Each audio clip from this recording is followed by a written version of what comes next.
Brought to you by Penguin.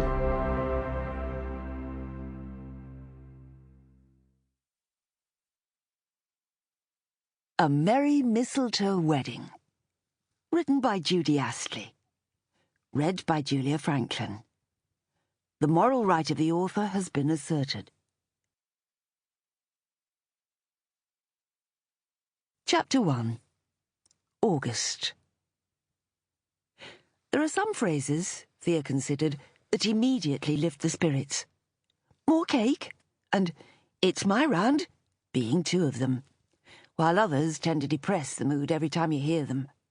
The dreaded back to school was definitely on her heart-sink list, especially after such a blissful summer.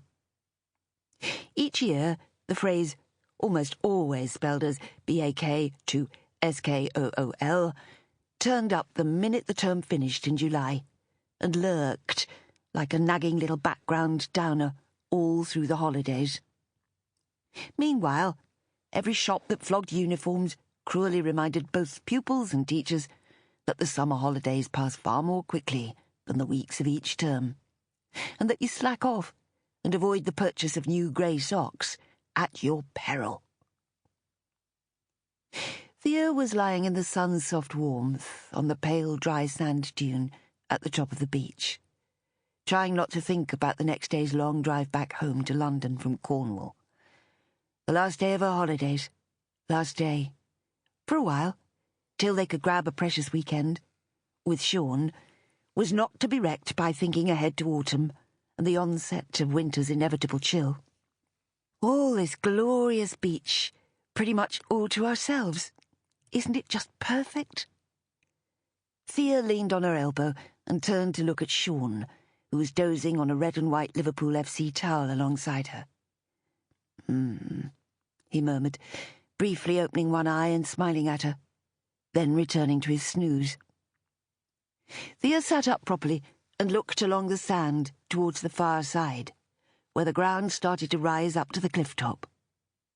A pair of walkers tramped in sturdy boots up the hill along the coast path, and a wetsuited surfer clambered sure-footedly across the shoreline rocks, heading for the next bay, to catch that ever-elusive, better wave.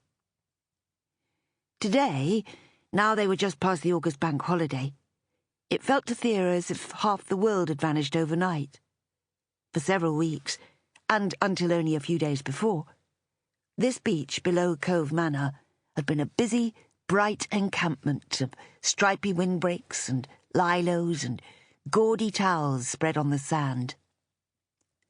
Families joined up together to play cricket.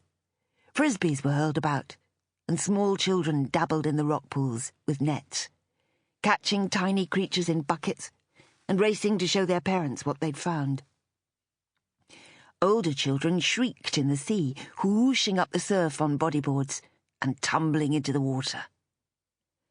Even on the inevitable cold, damp days that any British summer has, there'd been many stalwart sorts huddled in cagoules against the rocks with flasks of warming tea, determinedly getting the most from their precious time off. Now, apart from a few scattered groups revelling in the luxury of so much deserted space, all was quiet. Where the tide had gone out and left the sand dark, glistening and wet, there were no footprints, no half-built castles waiting for the waves to demolish them. All school-age infants had been scooped up and taken home. Right now, their poor parents probably had them queuing for preschool haircuts, or were stressing over shoes that weren't stocked in that width because there's no demand. Sean sat up and put his hand on Thea's bare shoulder. It felt cool on her sun-warmed skin. "It's that great annual moment of peace," he said. "The fabulous end of August exodus. Even though the holidaymakers earn me my keep, it's wonderful when they've all gone." Thea looked at him.